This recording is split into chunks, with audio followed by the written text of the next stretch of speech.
காமராஜர் படிக்காதவர் தானே, படிக்காதவரே படிப்புக்கு இம்பார்ட்டன்ஸ் கொடுத்தார். யோசிச்சு பாருங்க.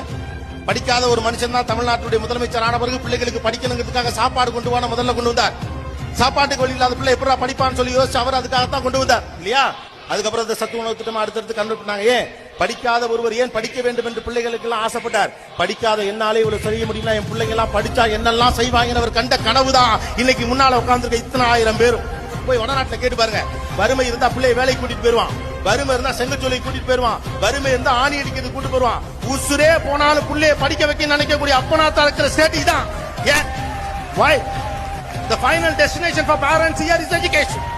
குண்டுமணி தங்கமாவது கழுத்துல போட்டுக்கணுங்கிற பண்பாட்டு பின்னணியில வந்திருந்தாலும் கூட பிள்ளைக்கு ஸ்கூல் ஃபீஸ் கட்டணுங்கிறதுக்கான மஞ்ச கைத்த மட்டும் கழுத்துல போட்டுக்கிற அந்த குண்டுமணி தங்கத்தை அடமான வச்சு பிள்ளைக்கு ஸ்கூல் ஃபீஸ் கட்டுற அம்மா இருக்கிற ஊர் இந்த ஊர். The purpose of education is bigger here. It is not an easy job.